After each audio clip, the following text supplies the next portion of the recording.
ನಮಸ್ಕಾರ ಗೆಳೆಯರಿ. ಈ ವಿಡಿಯೋದಲ್ಲಿ ಇವತ್ತಿನ ನಮ್ಮ ಮಾರ್ಕೆಟಲ್ಲಿ ಸುದ್ದಿಯಲ್ಲಿರುವಂತಹ ಇಂಪಾರ್ಟೆಂಟ್ ಷೇರುಗಳ ಬಗ್ಗೆ ತಿಳ್ಕೊಳ್ಳುವಂತ ಪ್ರಯತ್ನವನ್ನು ಮಾಡೋಣ. ಇದರ ಜೊತೆಗೆ ಆಸ್ ಯೂಶುವಲ್ ಇವತ್ತಿನ ನಮ್ಮ ಮಾರ್ಕೆಟ್ ಪರ್ಫಾರ್ಮೆನ್ಸ್ ಬಗ್ಗೆ ನಮ್ಮ ಗಿಫ್ಟ್ ನಿಫ್ಟಿ ಯಾವ ಇಂಡಿಕೇಶನ್ ಕೊಡ್ತಾ ಇದೆ, ಏಷ್ಯನ್ ಮಾರ್ಕೆಟ್ಗಳು ಯಾವ ರೀತಿ ಟ್ರೇಡ್ ಆಗ್ತಿದೆ, ಪಾಸಿಟಿವ್ ಇದ್ದಾವ, ನೆಗೆಟಿವ್ ಇದ್ದಾವ, ಮಿಡ್ಲ್ ಈಸ್ಟ್ ಇಂದ ಯಾವ ರೀತಿ ಅಪ್ಡೇಟ್ಗಳು ಬಂದಿದ್ದಾವೆ, ಈ ಎಲ್ಲ ವಿಷಯವನ್ನ ತಿಳ್ಕೊಳ್ಳುವಂತ ಪ್ರಯತ್ನವನ್ನು ಮಾಡೋಣ. ಆಸ್ ಯೂಶುವಲ್ ಮುಂದುವರಿಯ ಮುಂಚೆ ಡಿಸ್ಕ್ಲೇಮರ್ ಕೊಡ್ಲಿಕ್ಕೆ ಇಷ್ಟಪಡ್ತೀನಿ.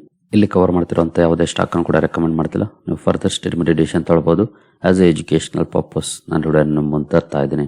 ಮೊದಲಿಗೆ ನಿನ್ನೆ ಅಮೆರಿಕನ್ ಮಾರ್ಕೆಟ್ನ ಪರ್ಫಾರ್ಮೆನ್ಸ್ ಅನ್ನು ನೋಡಿದರೆ ಡೌ ಜೋನ್ಸ್ ಅಲ್ಲಿ ನೋಡಬಹುದು 0.51% ಅಥವಾ 272 ಪಾಯಿಂಟ್ಸ್ ಡೌನ್ ಪರ್ಫಾರ್ಮೆನ್ಸ್ ನೋಡಲಿಕ್ಕೆ ಸಿಕ್ಕಿದೆ. ಓಪನಿಂಗ್ ಕೂಡ ಡೌನ್ ಅಲ್ಲಿ ಆಗಿದೆ, ಅನಂತರ ಕೂಡ ಇನ್ನೊಂದಷ್ಟು ಡೌನ್ ಆಗಿ ಓವರ್ ಆಲ್ 0.5% ಡೌನ್ ಅಲ್ಲಿ ಕ್ಲೋಸಿಂಗ್ ಅನ್ನು ಕೊಟ್ಟಿದೆ ಡೌ ಜೋನ್ಸ್. ಇನ್ನು ನಾಸ್ಡಾಕ್ ಕಡೆ ಬಂದ್ರೆ ಇಲ್ಲೂ ಕೂಡ 0.32% ಅಥವಾ 84 ಪಾಯಿಂಟ್ಸ್ ಡೌನ್ ಪರ್ಫಾರ್ಮೆನ್ಸ್ ನೋಡಲಿಕ್ಕೆ ಸಿಕ್ಕಿದೆ. ಇಲ್ಲಿ ಓಪನಿಂಗ್ ಅಪ್ ಅಲ್ಲೇ ಆಗಿದೆ, ಬಟ್ ಅಷ್ಟೇನಾಗಿಲ್ಲ, ಡೌನ್ ಆಗಿದೆ. ಓವರ್ ಆಲ್ 0.32% ಡೌನ್ ಅಲ್ಲಿ ನಾಸ್ಡಾಕ್ ಕ್ಲೋಸಿಂಗ್ ಅನ್ನ ಕೊಟ್ಟಿದೆ. ಇನ್ನು ನಮ್ಮ ಮಾರ್ಕೆಟ್ ನ FIS DIS ಆಕ್ಟಿವಿಟಿ ನೋಡಿದ್ರೆ ನಿನ್ನೆ FIS ನೋಡಬಹುದು 2535 ಕೋಟಿ ನೆಟ್ ಸೆಲ್ಲಿಂಗ್ ಅನ್ನ ಮಾಡಿದರೆ, DIS 5101 ಕೋಟಿ ನೆಟ್ ಬೈಯಿಂಗ್ ಅನ್ನ ಮಾಡಿದ್ದಾರೆ. ಈ ತಿಂಗಳಲ್ಲಿ ಅತಿ ಹೆಚ್ಚಿನ ನೆಟ್ ಸೆಲ್ಲಿಂಗ್ ಅಂತ ಹೇಳ್ಬೋದು ಒಂದೇ ದಿನ FIS ಕಡೆಯಿಂದ ಆಗಿರುವಂತದ್ದು. ಇಲ್ಲಿವರೆಗೂ ಅಷ್ಟು ದೊಡ್ಡ ಪ್ರಮಾಣದ ಸೆಲ್ಲಿಂಗ್ ಅನ್ನ ಮಾಡಿರಲಿಲ್ಲ. 1000 ಕ್ರೋರ್ಸ್ ಹೈಯೆಸ್ಟ್ ಇತ್ತು. ನಿನ್ನೆ ಸ್ವಲ್ಪ ಜಾಸ್ತಿನೇ ಸೆಲ್ಲಿಂಗ್ ಅನ್ನ ಮಾಡಿದ್ದಾರೆ. ನೋಡೋಣ ಇವತ್ತು ಯಾವ ರೀತಿ ಇರುತ್ತೆ ಅವರ ಕಡೆಯಿಂದ ರೆಸ್ಪಾನ್ಸ್ ಅಂತ. ಇನ್ನು ಸ್ಟ್ರೈಟ್ ಆಫ್ ಹಾರ್ಮುಜ್ ಗೆ ಸಂಬಂಧಪಟ್ಟಂತೆ ಡೊನಾಲ್ಡ್ ಟ್ರಂಪ್ ಅವರ ಕಡೆಯಿಂದ ಒಂದು ಅಪ್ಡೇಟ್ ಬಂದಿದೆ ನೋಡಬಹುದು.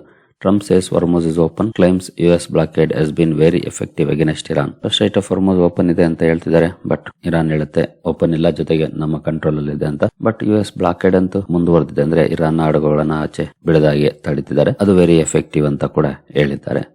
ಇನ್ನು ಕ್ರೂಡ್ ಅಲ್ಲಿ ಯಾವ ರೀತಿ ಪರ್ಫಾರ್ಮೆನ್ಸ್ ಇದೆ ಅಂತ ನೋಡಿದ್ರೆ ಆಲ್ಮೋಸ್ಟ್ ನಿಯರ್ಲಿ $91 ಅಲ್ಲಿ ಟ್ರೇಡ್ ಆಗ್ತಿದೆ. ಬ್ರೆಂಟ್ ಇವತ್ತು ಫ್ಲಾಟ್ ಆಗಿ ಟ್ರೇಡ್ ಆಗ್ತಿದೆ ಆಸ್ ಆಫ್ ನೌ. ನೋಡೋಣ ಮುಂದುವರೆದು ದಿನಪೂರ್ತಿ ಯಾವ ರೀತಿ ಇರುತ್ತೆ ಪರ್ಫಾರ್ಮೆನ್ಸ್ ಅಂತ. ಸದ್ಯದ ಮಟ್ಟಿಗಂತೂ ಫ್ಲಾಟ್ ಇದೆ, ಬಟ್ $91 ಇದೆ. 88-89 ಇದ್ದದ್ದು ಸ್ವಲ್ಪ ಜಾಸ್ತಿ ಆಗಿದೆ. ಇನ್ನು ಎಲೆಕ್ಟ್ರಾನಿಕ್ಸ್ ಕಾಂಪೋನೆಂಟ್ ಗೆ ಸಂಬಂಧಪಟ್ಟಂತೆ ಒಂದು ಸುದ್ದಿ ಬಂದಿದೆ ನೋಡಬಹುದು. Government clears 31 electronics component applications for 7877 crore under ECMS 2.0. 31 electronics component applications ನ ಕ್ಲಿಯರ್ ಮಾಡಿದೆ. 7877 ಕೋಟಿ ಮೊತ್ತದ ಅಪ್ಲಿಕೇಶನ್ಸ್ ಇವು. ಯಾವೆಲ್ಲ ಇದ್ದಾವೆ ಇದರಲ್ಲಿ ಮೇಜರ್ ಅಂತ ನೋಡೋದಾದ್ರೆ ವೈಡ್ ರೇಂಜ್ ಆಫ್ ಪ್ರಾಡಕ್ಟ್ಸ್ ಇದೆ, including capital goods, camera and display modules, anode materials, enclosures, connectors, transducers, rare earth permanent magnets, acetylene black, optical transceivers, speakers, microphones, relays, hermetic terminals, electrolyte additives, antennas, metallized films and capacitors, coils, filters, metal shielding covers, ಇವುಗಳೆಲ್ಲ ಸೇರ್ಕೊಂಡಿರುವಂತದ್ದು ಸಾಕಷ್ಟು products ಇದೆ. Companies ಅಂತ ನೋಡಿದರೆ Skyquad Electronics ಇದೆ, GX Quantum, Bhagwati SGS, Syrma, Minda Instruments, TXB Optics, Amphenol, Enovi, Allied Engineering, Centum, Global Capacitor, Sensata Technologies, Brand Works, Britannia RFID, Acutaas, Gruner, ಎಪಿಲ್ಸನ್, Cap Film, ಹೀಗೆ ಸಾಕಷ್ಟು ಕಂಪನಿಗಳು ಇದರಲ್ಲಿದ್ದಾವೆ. ಸರ್ಕಾರ ಈ ಕಡೆ ಫೋಕಸ್ ಮಾಡ್ತಿದೆ ದೊಡ್ಡ ಮಟ್ಟದ ಸಪೋರ್ಟ್ ಮಾಡೋ ಮೂಲಕ. ಇವತ್ತು EMS ಸೆಕ್ಟರ್ ನ ವಾಚ್ ಮಾಡಬಹುದು ಯಾವ ರೀತಿ ಇರುತ್ತೆ ರಿಯಾಕ್ಷನ್ ಇದಕ್ಕೆ ಅಂತ. ಇನ್ನು ONGC ಒಂದು ಅಪ್ಡೇಟ್ ನ ಕೊಟ್ಟಿದೆ ನೋಡಬಹುದು. ONGC is bigger Venezuela oil push after US sanction clearance may take over PDVSA projects. ವೆನಿಜುವೆಲಾದಲ್ಲಿ ಈಗಾಗಲೇ ಒಂದಷ್ಟು ಇನ್ವೆಸ್ಟ್ಮೆಂಟ್ ಅನ್ನ ONGC ಮುಂಚೆನೆ ಮಾಡಿತ್ತು. ಈಗ ಅಮೆರಿಕ ಅಲ್ಲಿ ಸ್ಯಾಂಕ್ಷನ್ಸ್ ಕ್ಲಿಯರ್ ಮಾಡಿದ್ಮೇಲೆ ಮತ್ತೆ ಇಲ್ಲಿ ದೊಡ್ಡ ಮಟ್ಟದ ಪುಷ್ ಅನ್ನ ಮಾಡ್ತಾ ಇದೆ. ನಮ್ಗೆ ಇನ್ನೊಂದಷ್ಟು ಅಡ್ವಾಂಟೇಜಸ್ ಆಗುತ್ತೆ, ಯಾಕಂದ್ರೆ ಈಗಾಗಲೇ ಮಿಡ್ಲ್ ಈಸ್ಟ್ ಇಂದ ಸಮಸ್ಯೆಗಳಿದೆ. ರಷ್ಯಾದಿಂದ ಇಂಪೋರ್ಟ್ ಮಾಡ್ಕೊಳ್ಳೋದಕ್ಕೆ ಅಮೆರಿಕ ಒಂದಷ್ಟು ಸ್ಯಾಂಕ್ಷನ್ಸ್ ಹಾಕೋ ಬಗ್ಗೆ ಮಾತುಗಳನ್ನ ಆಡ್ತಾ ಇದೆ. ಹಾಗಾಗಿ ವೆನಿಜುವೆಲಾದಿಂದ ONGC ಇಂದ ಅಂದ್ರೆ ONGC ಅಲ್ಲಿ ಈಗಾಗಲೇ ಕೆಲಸ ಮಾಡ್ತಾ ಇದೆ ಅಂದಾಗ ಇಂಪೋರ್ಟ್ ಮಾಡ್ಕೊಳ್ಳಕ್ಕೆ ನಮಗೆ ಸುಲಭ ಕೂಡ ಆಗುತ್ತೆ, ಜೊತೆಗೆ ನಮ್ಮ ಕಂಪನಿಗೆ ಬಿಸ್ನೆಸ್ ಕೂಡ ಆಗುತ್ತೆ. ಈ ಸುದ್ದಿ ಕೊಟ್ಟಿರೋ ಕಾರಣಕ್ಕೆ ONGC ಫೋಕಸ್ ಇರುತ್ತೆ. ಸ್ಟಾಕ್ ಅನ್ನ ವಾಚ್ ಮಾಡಬಹುದು, ಏನಾದ್ರೂ ರಿಯಾಕ್ಷನ್ ಇರುತ್ತಾ ಅಂತ. ಇನ್ನು ಮುಂದುವರಿಯ ಮುಂಚೆ ಡಿಸ್ಕ್ರಿಪ್ಷನ್ ಅಲ್ಲಿ ಅಕೌಂಟ್ ಓಪನ್ ಮಾಡ್ಕೊಳ್ಳುವಂತ ಲಿಂಕ್ ಇದೆ. ಇಂಟ್ರೆಸ್ಟ್ ಇರೋರು ಅಕೌಂಟ್ ಅನ್ನು ಓಪನ್ ಮಾಡ್ಕೊಳ್ಬಹುದು. ಹೂಡಿಕೆಗೆ ಸಂಬಂಧಪಟ್ಟಂತೆ ನಿಮ್ಗೆ ಏನಾದ್ರೂ ಸಪೋರ್ಟ್ ಬೇಕಂದ್ರೆ ಇರುವಂತ ನಂಬರ್ಗಳ ಮೂಲಕ ನಮ್ಮ ಟೀಮ್ ನ ಸಂಪರ್ಕ ಮಾಡಬಹುದು. ಬಟ್ ಸಪೋರ್ಟ್ ಸಿಗಬೇಕಂದ್ರೆ ನೀವು ನಮ್ಮ ಮೂಲಕ ಅಕೌಂಟ್ ಅನ್ನು ಓಪನ್ ಮಾಡ್ಕೊಂಡಿರ್ಬೇಕಾಗುತ್ತೆ. ಹಾಗಾಗಿ ಲಿಂಕ್ ನ ಬಳಸ್ಕೊಂಡು ಅಕೌಂಟ್ ಅನ್ನು ಓಪನ್ ಮಾಡಿಕೊಂಡು ಸಂಪರ್ಕ ಮಾಡಬಹುದು. ಏನೋ south Indian bank limited focus ಅಲ್ಲಿ ಇರುತ್ತೆ ಇವತ್ತು. ಕಾರಣ ಕಂಪನಿ ಕೇರಳದಲ್ಲಿ 5 ಹೊಸ ಬ್ರಾಂಚ್ ಗಳನ್ನು ಓಪನ್ ಮಾಡಿದೆ. ಈ ಸುದ್ದಿ ಕಾರಣಕ್ಕೆ ಸ್ಟಾಕ್ ಫೋಕಸ್ ಅಲ್ಲಿ ಇರುತ್ತೆ, ವಾಚ್ ಮಾಡಬಹುದು. ಸೌತ್ ಇಂಡಿಯನ್ ಬ್ಯಾಂಕ್ ನ ಯಾವ ರೀತಿ ರಿಯಾಕ್ಷನ್ ಇರುತ್ತೆ ಅಂತ. ಇನ್ನು ಪೂನಾವಾಲಾ ಫಿನ್ಕಾರ್ಪ್ ಕೂಡ ಸುದ್ದಿಲಿರುತ್ತೆ. 315 ಕೋಟಿ ಮೊತ್ತದ ಸೆಕ್ಯೂರ್ಡ್ NCDs ಅನ್ನ ಕಂಪನಿ ಅಲಾಟ್ ಮಾಡಿದೆ ಥ್ರೂ ಪ್ರೈವೇಟ್ ಪ್ಲೇಸ್ಮೆಂಟ್. ಈ ಮೂಲಕ 315 ಕೋಟಿ ಫಂಡ್ ರೈಸ್ ಮಾಡಿದೆ. ಈ ಸುದ್ದಿ ಕಾರಣಕ್ಕೆ ಸ್ಟಾಕ್ ಫೋಕಸ್ ಅಲ್ಲಿ ಇರುತ್ತೆ. ಪೂನಾವಾಲಾ ಫಿನ್ಕಾರ್ಪ್ ಕೂಡ ವಾಚ್ ಮಾಡಬಹುದು ಯಾವ ರೀತಿ ಇರುತ್ತೆ ಇದಕ್ಕೆ ರಿಯಾಕ್ಷನ್ ಅಂತ. ಇನ್ನು ನೆಲ್ಕೋ ಫೋಕಸ್ ಅಲ್ಲಿ ಇರುತ್ತೆ. LVA ಜೊತೆ ಪಾರ್ಟ್ನರ್ಶಿಪ್ ಅನ್ನ ಮಾಡ್ಕೊಂಡಿದೆ ಕಂಪನಿ. ಸೌತ್ ಏಷ್ಯನ್ ಮಾರ್ಕೆಟ್ಸ್ ಅಲ್ಲಿ IoT ಗೆ ಸಂಬಂಧಪಟ್ಟಂತ ಪಾರ್ಟ್ನರ್ಶಿಪ್ ಇದು. ಈ ಸುದ್ದಿ ಕಾರಣಕ್ಕೆ ನೆಲ್ಕೋ ಫೋಕಸ್ ಅಲ್ಲಿ ಇರುತ್ತೆ. ಸ್ಟಾಕ್ ಅನ್ನು ವಾಚ್ ಮಾಡಬಹುದು. ಯಾವ ರೀತಿ ಇರುತ್ತೆ ಇದಕ್ಕೆ ರಿಯಾಕ್ಷನ್ ಅಂತ. DCX ಸಿಸ್ಟಮ್ಸ್ ಕೂಡ ಸುದ್ದಿಯಲ್ಲಿರುತ್ತೆ. ಕಾರಣ ನೋಡುವುದು, ಕಂಪನಿಗೆ 15 ಕೋಟಿ ಮೊತ್ತದ ಆರ್ಡರ್ ಸಿಕ್ಕಿದೆ. ಕೇಬಲ್ ವೈರ್ ಹಾರ್ನೆಸ್ ಅಸೆಂಬ್ಲೀಸ್ ಸಂಬಂಧಪಟ್ಟಂತ ಆರ್ಡರ್. ಈ ಆರ್ಡರ್ ಕಾರಣಕ್ಕೆ ಸ್ಟಾಕ್ ಫೋಕಸ್ ಅಲ್ಲಿರುತ್ತೆ. DCX ಸಿಸ್ಟಮ್ಸ್ ಅನ್ನು ಕೂಡ ವಾಚ್ ಮಾಡಬಹುದು ಇವತ್ತು. ಯಾವ ರೀತಿ ಇರುತ್ತೆ ರಿಯಾಕ್ಷನ್ ಅಂತ. ಸೀಗಲ್ ಇಂಡಿಯಾ ಲಿಮಿಟೆಡ್ ಕೂಡ ಸುದ್ದಿಯಲ್ಲಿರುತ್ತೆ. ಕಾರಣ ಕಂಪನಿಗೆ ಈ ಹಿಂದೆ ಒಂದು ಆರ್ಡರ್ ಸಿಕ್ಕಿತ್ತು, ಅಂದ್ರೆ ಲೆಟರ್ ಆಫ್ ಅವಾರ್ಡ್. ಬಟ್ ಈಗ ಅದು ಕ್ಯಾನ್ಸಲ್ ಆಗಿದೆ. 330 ಕೋಟಿ ಮೊತ್ತದ ಕಾಂಟ್ರಾಕ್ಟ್ ಇದು. ಕ್ಯಾನ್ಸಲೇಷನ್ ಕಾರಣಕ್ಕೆ ಸ್ಟಾಕ್ ಫೋಕಸ್ ಅಲ್ಲಿರುತ್ತೆ. ವಾಚ್ ಮಾಡಬಹುದು ಸ್ಟಾಕ್ ಅನ್ನ. ಪಿಕಾಡಿಲಿ ಅಗ್ರೋ ಕಂಪನಿ ಕೂಡ ಫೋಕಸ್ ಅಲ್ಲಿರುತ್ತೆ. ಕಾರಣ ಕಂಪನಿ ಡಿಮರ್ಜರ್ ಗೆ ಸಂಬಂಧಪಟ್ಟಂತೆ ಒಂದು ಅಪ್ಡೇಟ್ ಅನ್ನ ಕೊಟ್ಟಿದ್ದು. ತನ್ನ ಫುಡ್ ಅಂಡ್ ಎಸೆನ್ಷಿಯಲ್ಸ್ ಬಿಸ್ನೆಸ್ ಏನಿದೆ ಅದನ್ನ ಅಗ್ರೋ ಇಂದ ಸಪರೇಟ್ ಮಾಡ್ಲಿಕ್ಕೆ. ಇದಕ್ಕೆ NSE BSE ಇಂದ ನೋ ಅಡ್ವರ್ಸ್ ಇಂಪ್ಯಾಕ್ಟ್ ಅಂತ ರಿಪೋರ್ಟ್ ಅಥವಾ ಅಪ್ರೂವಲ್ ಸಿಕ್ಕಿದೆ. ಈ ಸುದ್ದಿ ಕಾರಣಕ್ಕೆ ಪಿಕಾಡಿಲಿ ಅಗ್ರೋ ಇಂಡಸ್ಟ್ರೀಸ್ ಕೂಡ ಫೋಕಸ್ ಅಲ್ಲಿರುತ್ತೆ. ಈ ಸ್ಟಾಕ್ ಅನ್ನು ಸಹ ವಾಚ್ ಮಾಡಬಹುದು. ನಂತರ ಲಾಯ್ಡ್ಸ್ ಇಂಜಿನಿಯರಿಂಗ್ ವರ್ಕ್ಸ್ ಕೂಡ ಫೋಕಸ್ ಅಲ್ಲಿರುತ್ತೆ. ಕಂಪನಿಯ ಸಬ್ಸಿಡಿಯರಿ ಇಟಲಿಯ ಆಲ್ಫಾ ರಿಗ್ನೇರಿಯಾ ಜೊತೆ ಒಪ್ಪಂದವನ್ನು ಮಾಡಿಕೊಂಡಿದೆ. ಡಿಫೆನ್ಸ್ ಪ್ರಾಡಕ್ಟ್ ಡೆವಲಪ್ಮೆಂಟ್ ಹಾಗೂ ಟೆಕ್ನಾಲಜಿ ಟ್ರಾನ್ಸ್ಫರ್ ಗೆ ಸಂಬಂಧಪಟ್ಟಂತೆ ಈ ಸುದ್ದಿ ಕಾರಣಕ್ಕೆ stock focus ಅಲ್ಲಿರುತ್ತೆ. Lloyd's engineering works ಅನ್ನು ಕೂಡ ವಾಚ್ ಮಾಡಬಹುದು. ಯಾವ ರೀತಿ ಇರುತ್ತೆ ಇದಕ್ಕೆ ರಿಯಾಕ್ಷನ್ ಅಂತ. GMR ಏರ್ಪೋರ್ಟ್ಸ್ ಲಿಮಿಟೆಡ್ ಕೂಡ ಸುದ್ದಿಯಲ್ಲಿರುತ್ತೆ. ಕಾರಣ ಕಂಪನಿ ಇತ್ತೀಚೆಗೆ ಆಂಧ್ರ ಪ್ರದೇಶದಲ್ಲಿ ಓಪನ್ ಆದಂತಹ ಸೀತಾರಾಮ್ ರಾಜು ಇಂಟರ್ನ್ಯಾಷನಲ್ ಏರ್ಪೋರ್ಟ್ ಅಲ್ಲಿ ಕಮರ್ಷಿಯಲ್ ಆಪರೇಷನ್ಸ್ ಅನ್ನ ಸ್ಟಾರ್ಟ್ ಮಾಡಿದೆ. ಈ ಸುದ್ದಿ ಕಾರಣಕ್ಕೆ GMR ಏರ್ಪೋರ್ಟ್ಸ್ ಫೋಕಸ್ ಅಲ್ಲಿರುತ್ತೆ. ಇದನ್ನು ಸಹ ವಾಚ್ ಮಾಡಬಹುದು. PNB ಹೌಸಿಂಗ್ ಫೈನಾನ್ಸ್ ಕೂಡ ಸುದ್ದಿಯಲ್ಲಿರುತ್ತೆ. ಕಾರಣ ಕಂಪನಿ 10,000 ಕೋಟಿ ಫಂಡ್ ರೈಸ್ ಮಾಡುವಂತ ಡಿಸಿಷನ್ ಗೆ ಅಪ್ರೂವಲ್ ಅನ್ನು ಕೊಟ್ಟಿದೆ. ಪ್ರೈವೇಟ್ ಪ್ಲೇಸ್ಮೆಂಟ್ ನ ಮೂಲಕ NCDs ಇಶ್ಯೂ ಮಾಡಿ 10,000 ಕೋಟಿ ಫಂಡ್ ರೈಸ್ ಮಾಡುವಂತ ನಿರ್ಧಾರವನ್ನು ತಗೊಂಡಿದೆ. ಈ ಸುದ್ದಿ ಕಾರಣಕ್ಕೆ ಫೋಕಸ್ ಅಲ್ಲಿರುತ್ತೆ. PNB ಹೌಸಿಂಗ್ ಫೈನಾನ್ಸ್ ಅನ್ನು ಕೂಡ ವಾಚ್ ಮಾಡಬಹುದು. ಯಾವ ರೀತಿ ಇರುತ್ತೆ ಇದಕ್ಕೆ ರಿಯಾಕ್ಷನ್ ಅಂತ. IIFL ಫೈನಾನ್ಸ್ ಕೂಡ ಸುದ್ದಿಯಲ್ಲಿರುತ್ತೆ. ಕಾರಣ ಕಂಪನಿಯ ರೇಟಿಂಗ್ ಗೆ ಸಂಬಂಧಪಟ್ಟಂತೆ ಅಪ್ಡೇಟ್ ಬಂದಿದೆ. ಫಿಚ್ ಇದರ ರೇಟಿಂಗ್ ಅನ್ನ ಅಪ್ಗ್ರೇಡ್ ಮಾಡಿದೆ. ಈ ರೇಟಿಂಗ್ ಅಪ್ಗ್ರೇಡ್ ಕಾರಣಕ್ಕೆ ಸ್ಟಾಕ್ ಫೋಕಸ್ ಅಲ್ಲಿರುತ್ತೆ. IIFL ಫೈನಾನ್ಸ್ ಅನ್ನು ಕೂಡ ವಾಚ್ ಮಾಡಬಹುದು. ನಂತರ ಎಕ್ಸಾವೇರ್ ಟೆಕ್ನಾಲಜೀಸ್ ಕೂಡ ಸುದ್ದಿಯಲ್ಲಿರುತ್ತೆ.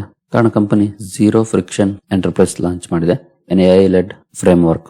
ಈ ಸುದ್ದಿ ಕಾರಣಕ್ಕೆ ಸ್ಟಾಕ್ ಫೋಕಸ್ ಅಲ್ಲಿರುತ್ತೆ. ಎಕ್ಸಾವೇರ್ ಟೆಕ್ ಅನ್ನು ಕೂಡ ವಾಚ್ ಮಾಡಬಹುದು. ಯಾವ ರೀತಿ ಇರುತ್ತೆ ಇದಕ್ಕೆ ರಿಯಾಕ್ಷನ್ ಅಂತ. KPI ಗ್ರೀನ್ ಎನರ್ಜಿ ಫೋಕಸ್ ಅಲ್ಲಿರುತ್ತೆ. ಇತ್ತೀಚೆಗಂತೂ ತುಂಬಾನೇ ಅಂಡರ್ ಪರ್ಫಾರ್ಮೆನ್ಸ್ ಮಾಡ್ತಿರುವಂತಹ ಕಂಪನಿ ರಿಸಲ್ಟ್ ಕೂಡ ರೀಸೆಂಟ್ ಆಗಿ ಬಂದಿತ್ತು. ಬಟ್ ಸ್ಟಿಲ್ ಸ್ಟಾಕ್ ಅಲ್ಲಿ ಏನಂತ ಒಳ್ಳೆ ಮೊಮೆಂಟಮ್ ಇಲ್ಲ. ಡೌನ್ ಫಾಲ್ ಕಂಟಿನ್ಯೂ ಆಗ್ತಾ ಇದೆ. ಬಟ್ ಕಂಪನಿ ಒಂದು ಅಪ್ಡೇಟ್ ಅನ್ನು ಕೊಟ್ಟಿದೆ. 130 ಮೆಗಾವ್ಯಾಟ್ ಸಾಮರ್ಥ್ಯದ AC ಸೋಲಾರ್ ಕೆಪಾಸಿಟಿನ ಆಡ್ ಮಾಡ್ಕೊಂಡಿದೆ ತನ್ನ ಪೋರ್ಟ್ಫೋಲಿಯೋಗೆ. ಈ ಒಂದು ಅಪ್ಡೇಟ್ ಕಾರಣಕ್ಕೆ ಸ್ಟಾಕ್ ಫೋಕಸ್ ಅಲ್ಲಿರುತ್ತೆ. ಇದನ್ನು ಸಹ ವಾಚ್ ಮಾಡಬಹುದು. ಸಂಭಾವ್ ಸ್ಟೀಲ್ ಟ್ಯೂಬ್ಸ್ ಕೂಡ ಫೋಕಸ್ ಅಲ್ಲಿರುತ್ತೆ. ಕ್ರಿಸಿಲ್ ರೇಟಿಂಗ್ ಅಪ್ಗ್ರೇಡ್ ಕಾರಣಕ್ಕೆ ಸ್ಟಾಕ್ ಫೋಕಸ್ ಅಲ್ಲಿರುತ್ತೆ. ಇದನ್ನು ಸಹ ವಾಚ್ ಮಾಡಬಹುದು. ಈ ಸುದ್ದಿಗೆ ಯಾವ ರೀತಿ ರಿಯಾಕ್ಷನ್ ಇರುತ್ತೆ ಅಂತ. SPR ಆಟೋ ಟೆಕ್ನಾಲಜೀಸ್ ಕೂಡ ಸುದ್ದಿಲಿರುತ್ತೆ. ಕಾರಣ ಕಂಪನಿ QIP ಲಾಂಚ್ ಮಾಡ್ತಾ ಇದೆ. 1,000 ಕೋಟಿ ಫಂಡ್ ರೈಸ್ ಮಾಡ್ಲಿಕ್ಕೆ QIP ಲಾಂಚ್ ಮಾಡಿದೆ. ಈ QIP ಲಾಂಚ್ ಕಾರಣಕ್ಕೆ ಸ್ಟಾಕ್ ಫೋಕಸ್ ಅಲ್ಲಿರುತ್ತೆ. ಇದನ್ನು ಸಹ ವಾಚ್ ಮಾಡಬಹುದು. ಸಿಎಟ್ ಲಿಮಿಟೆಡ್ ಸುದ್ದಿಲಿರುತ್ತೆ. ಕಾರಣ ಕಂಪನಿ $24.5 ಮಿಲಿಯನ್ US ಮೊತ್ತದ ಡೆಟ್ ಅನ್ನು ಹೊಂದಿತ್ತು. ಆ ಡೆಟ್ ಅನ್ನ ಸ್ಟೇಕ್ ಇಶ್ಯೂ ಮಾಡೋ ಮೂಲಕ ಕನ್ವರ್ಟ್ ಮಾಡೋಕೆ ಹೊರಟಿದೆ ಶ್ರೀಲಂಕಾದ ಸಬ್ಸಿಡಿಯರಿಯಲ್ಲಿ. ಈ ಸುದ್ದಿ ಕಾರಣಕ್ಕೆ ಸಿಎಟ್ ಫೋಕಸ್ ಅಲ್ಲಿರುತ್ತೆ. ಇದನ್ನು ಸಹ ವಾಚ್ ಮಾಡಬಹುದು. ಅಂದ್ರೆ ಕಂಪನಿಯ ಸಾಲವನ್ನ ಸ್ಟೇಕ್ ಇಶ್ಯೂ ಮಾಡೋ ಮೂಲಕ ಕನ್ವರ್ಟ್ ಮಾಡ್ಕೊಳ್ತಿದೆ. ಒಳ್ಳೆಯ ಬೆಳವಣಿಗೆನೇ ಆಗುತ್ತೆ ಈ ರೀತಿಯ ಕೆಲವು ಡೆವಲಪ್ಮೆಂಟ್ಸ್. ನೆಟ್ವೆಬ್ ಟೆಕ್ನಾಲಜೀಸ್ ಕೂಡ ಸುದ್ದಿಲಿರುತ್ತೆ. ಕಾರಣ ನೆಟ್ವೆಬ್ ಕೂಡ QIP ಲಾಂಚ್ ಮಾಡ್ತಿದೆ. ನಿನ್ನೆ ಕ್ಲೋಸಿಂಗ್ ಪ್ರೈಸ್ ಏನಿತ್ತು 5% ಡಿಸ್ಕೌಂಟ್ ಗೆ ಪ್ರೈಸ್ ಅನ್ನು ಫಿಕ್ಸ್ ಮಾಡಿದೆ. QIP ಲಾಂಚ್ ಕಾರಣಕ್ಕೆ ಫೋಕಸ್ ಅಲ್ಲಿರುತ್ತೆ. ನೆಟ್ವೆಬ್ ಅನ್ನು ಕೂಡ ವಾಚ್ ಮಾಡಬಹುದು. ಸಿಗ್ಮಾ ಅಡ್ವಾನ್ಸ್ಡ್ ಸಿಸ್ಟಮ್ಸ್ ಕೂಡ ಸುದ್ದಿಲಿರುತ್ತೆ. ಕಾರಣ ಕಂಪನಿ ಇಂದ್ರಜಾಲ್ ಅಡ್ವಾನ್ಸ್ಡ್ ಡಿಫೆನ್ಸ್ ಜೊತೆ ಒಪ್ಪಂದವನ್ನು ಮಾಡಿಕೊಂಡಿದೆ. 155 ಕೋಟಿ ಡ್ರೋನ್ ಹಾಗೂ ಆಂಟಿ ಡ್ರೋನ್ ಸಿಸ್ಟಮ್ ಗೆ ಸಂಬಂಧಪಟ್ಟಂತೆ. ಈ ಸುದ್ದಿ ಕಾರಣಕ್ಕೆ ಸಿಗ್ಮಾ ಅಡ್ವಾನ್ಸ್ಡ್ ಸಿಸ್ಟಮ್ಸ್ ಕೂಡ ಫೋಕಸ್ ಅಲ್ಲಿರುತ್ತೆ. ಈ ಸ್ಟಾಕ್ ಅನ್ನು ಸಹ ವಾಚ್ ಮಾಡಬಹುದು. ಹೈವೇ ಇನ್ಫ್ರಾ ಕೂಡ ಸುದ್ದಿಲಿರುತ್ತೆ. ಕಾರಣ ಕಂಪನಿಗೆ NHAI ಇಂದ 80 ಕೋಟಿ ಆರ್ಡರ್ ಸಿಕ್ಕಿದೆ. ಈ ಆರ್ಡರ್ ಕಾರಣಕ್ಕೆ ಫೋಕಸ್ ಅಲ್ಲಿರುತ್ತೆ. ಇದನ್ನು ಸಹ ವಾಚ್ ಮಾಡಬಹುದು. ಪ್ರೋಟೀನ್ ಈಗವ್ ಟೆಕ್ನಾಲಜೀಸ್ ಕೂಡ ಸುದ್ದಿಲಿರುತ್ತೆ. ಕಾರಣ ಕಂಪನಿ ಗವರ್ನಮೆಂಟ್ ಆಫ್ ಅರುಣಾಚಲ್ ಪ್ರದೇಶದಿಂದ ನಿಯರ್ಲಿ 6 ಕೋಟಿ ಆರ್ಡರ್ ಅನ್ನ ಪಡ್ಕೊಂಡಿದೆ. ಈ ಆರ್ಡರ್ ಕಾರಣಕ್ಕೆ ಫೋಕಸ್ ಅಲ್ಲಿರುತ್ತೆ. ಇದನ್ನು ಸಹ ವಾಚ್ ಮಾಡಬಹುದು. ಮಣಿಪಾಲ್ ಹೆಲ್ತ್ ಎಂಟರ್ಪ್ರೈಸಸ್ ಕೂಡ ಸುದ್ದಿಯಲ್ಲಿರುತ್ತೆ. ಕಾರಣ ಕಂಪನಿ ಒಂದು ಅಕ್ವಿಸಿಷನ್ ಗೆ ಸಂಬಂಧಪಟ್ಟಂತೆ ಒಪ್ಪಂದವನ್ನು ಮಾಡಿಕೊಂಡಿದೆ. Kinder women's hospital and fertility centre ಅಲ್ಲಿ ಸುಮಾರು 130 ಕೋಟಿಗೆ ಇದನ್ನ ಅಕ್ವೈರ್ ಮಾಡ್ಕೊಳ್ಳುವಂತ ಅನೌನ್ಸ್ಮೆಂಟ್ ಅನ್ನು ಮಾಡಿದೆ. ಈ ಸುದ್ದಿ ಕಾರಣಕ್ಕೆ ಫೋಕಸ್ ಅಲ್ಲಿರುತ್ತೆ. ಇದನ್ನು ಸಹ ವಾಚ್ ಮಾಡಬಹುದು. ಇಂಡೋ MIM ನೆನೆ ತಾನೆ ಕಂಪನಿ ರಿಸಲ್ಟ್ ಅನ್ನು ಅನೌನ್ಸ್ ಮಾಡಿದೆ. ರೀಸೆಂಟ್ ಆಗಿ ಲಿಸ್ಟ್ ಆದಂತ ಕಂಪನಿ ರಿಸಲ್ಟ್ ಚೆನ್ನಾಗಿದೆ. ಇಯರ್ಲಿ ಆಗ್ಬೋದು, ಕ್ವಾರ್ಟರ್ಲಿ ಆಗ್ಬೋದು, ಎರಡು ಕಡೆ ಒಳ್ಳೆ ಪರ್ಫಾರ್ಮೆನ್ಸ್ ನೋಡ್ಲಿಕ್ಕೆ ಸಿಕ್ಕಿದೆ. ನೋಡಬಹುದು ಸ್ಟಾಕ್ ಅಲ್ಲಿ ಯಾವ ರೀತಿ ರಿಯಾಕ್ಷನ್ ಬರುತ್ತೆ ಇವತ್ತು ಅಂತ.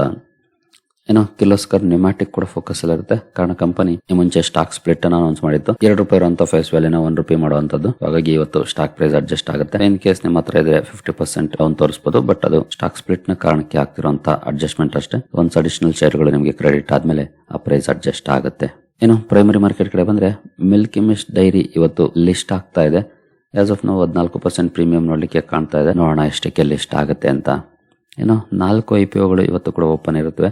ಲಲಿತಾ ಜ್ಯುವೆಲರಿ ನಿಯರ್ಲಿ 15% ಪ್ರೀಮಿಯಂ ಇದೆ, ನಾಳೆ ಕ್ಲೋಸ್ ಆಗುತ್ತೆ. ಇಂಟ್ರೆಸ್ಟ್ ಇರೋರು ಸ್ಟಡಿ ಮಾಡಬಹುದು. ಹಾಗೆ origin industrial parks nearly 3% premium ಇದೆ, ಇದು ಕೂಡ ನಾಳೆ ಕ್ಲೋಸ್ ಆಗುತ್ತೆ, ಸ್ಟಡಿ ಮಾಡಬಹುದು. ಹಾಗೆ ಸನ್ಶೈನ್ ಪಿಕ್ಚರ್ಸ್ ಇವತ್ತಿಂದ ಓಪನ್ ಆಗ್ತಾ ಇದೆ, ಪ್ರೀಮಿಯಂ ನೋಡಬಹುದು 20% ಆಸ್ ಆಫ್ ನಾವು ನೋಡ್ಲಿಕ್ಕೆ ಸಿಗ್ತಾ ಇದೆ. ಹಾಗೆ ಶಂಕೇಶ್ ಜ್ಯುವೆಲರ್ಸ್ ಇದು ಕೂಡ ಇವತ್ತಿಂದ ಓಪನ್ ಆಗ್ತಾ ಇದೆ, 2% ಪ್ರೀಮಿಯಂ ಇದೆ ಅಷ್ಟೇ. ಇಂಟ್ರೆಸ್ಟ್ ಇರೋರು ಸ್ಟಡಿ ಮಾಡಬಹುದು. ಇವತ್ತಿಂದ ಈ 2 IPOಗಳು ಓಪನ್ ಆಗ್ತಾ ಇದೆ. ಇನ್ನು ಗ್ಲೋಬಲ್ ಮಾರ್ಕೆಟ್ಗಳ ಕಡೆ ಬಂದ್ರೆ ಡೌ ಜೋನ್ಸ್ ಫ್ಯೂಚರ್ಸ್ ಅಲ್ಲಿ ಸ್ವಲ್ಪ ಮಟ್ಟಿಗೆ ಪಾಸಿಟಿವ್ ಪರ್ಫಾರ್ಮೆನ್ಸ್ ಇದೆ, 26 ಪಾಯಿಂಟ್ಸ್ 0.05%. ಇನ್ನು ಗಿಫ್ಟ್ ನಿಫ್ಟಿ 69 ಪಾಯಿಂಟ್ಸ್ ಡೌನ್ ಅಲ್ಲಿ ಟ್ರೇಡ್ ಆಗ್ತಾ ಇದೆ. ಹಾಗೆ ನಿಕ್ಕೈ 1% ಡೌನ್ ಅಲ್ಲಿ ಇದೆ. ಸ್ಟ್ರೈಟ್ ಟೈಮ್ಸ್ ಕೂಡ 1% ಡೌನ್ ಇದೆ. ಹ್ಯಾಂಗ್ಸೆಂಗ್ 0.7% ಡೌನ್ ಇದೆ. ತೈವಾನ್ ವೇಟೆಡ್ 0.4% ಡೌನ್ ಇದೆ. ಕೋಸ್ಪಿ ಮಾತ್ರ ಪಾಸಿಟಿವ್ ಇದೆ 1.34%. ಶಾಂಘೈ ಕಂಪೋಸಿಟ್ ಫ್ಲಾಟ್ ಇದೆ. ಏಷ್ಯನ್ ಮಾರ್ಕೆಟ್ಸ್ ಅಲ್ಲಿ ಏನಂತ ಒಳ್ಳೆ ಇಂಡಿಕೇಶನ್ ಇಲ್ಲ. ಈವನ್ ಗಿಫ್ಟ್ ನಿಫ್ಟಿ ಕೂಡ ನೆಗೆಟಿವ್ ಸ್ಟಾರ್ಟ್ ಅನ್ನೇ ಇಂಡಿಕೇಟ್ ಮಾಡ್ತಾ ಇದೆ. ಇನ್ನು ಕ್ರೂಡ್ ಅಲ್ಲಿ ಯಾವ ರೀತಿ ಪರ್ಫಾರ್ಮೆನ್ಸ್ ಆಯಿತು ಈಗ ಅಂತ ನೋಡಿದ್ರೆ 0.3% ಪಾಸಿಟಿವ್ ಇದೆ ಸದ್ಯದ ಮಟ್ಟಿಗೆ. ಗೋಲ್ಡ್ 0.34% ಡೌನ್ ಅಲ್ಲಿ ಟ್ರೇಡ್ ಆಗ್ತಿದೆ. INR ನೆನ್ನೆ ಸ್ವಲ್ಪ ವೀಕ್ ಆಗಿದೆ, ನೋಡೋಣ ಇವತ್ತೇನಾದ್ರು ಸ್ವಲ್ಪ ಒಳ್ಳೆ ಪರ್ಫಾರ್ಮೆನ್ಸ್ ಬರತ್ತಾ ಅಂತ. ಸರಿಗಳೇ, ಸದ್ಯದ ಮಟ್ಟಿಗೆ ಏನಂತ ಒಳ್ಳೆ ಪಾಸಿಟಿವ್ ಇಂಡಿಕೇಶನ್ ಇಲ್ಲ, ನೆಗೆಟಿವ್ ಸ್ಟಾರ್ಟ್ ನ ಇಂಡಿಕೇಶನ್ ಇದೆ ಏಷ್ಯನ್ ಮಾರ್ಕೆಟ್ಸ್ ಇಂದಾನು ಹಾಗೆ ಗಿಫ್ಟ್ ನಿಫ್ಟಿ ಇಂದಾನು. Let's hope for the best. ಸರಿಗಳೇ, ಈ ಎಲ್ಲ ಅಪ್ಡೇಟ್ಸ್ ನಿಮಗೆ ಇಷ್ಟ ಆಗಿದೆ ಅನ್ಕೊಳ್ತೀನಿ. ಹಾಗೆ ಡಿಸ್ಕ್ರಿಪ್ಷನ್ ಅಲ್ಲಿ ಅಕೌಂಟ್ ಓಪನ್ ಮಾಡ್ಕೊಳ್ಳೋ ಲಿಂಕ್ ಇದೆ, ಇಂಟ್ರೆಸ್ಟ್ ಇರೋರು ಅಕೌಂಟ್ ಅನ್ನು ಓಪನ್ ಮಾಡ್ಕೊಳ್ಬಹುದು. ಮುಂದಿನ ವಿಡಿಯೋದಲ್ಲಿ ಸಿಗೋಣ. ಅಲ್ಲಿವರೆಗೂ ಜೈ ಹಿಂದ್, ಜೈ ಕರ್ನಾಟಕ.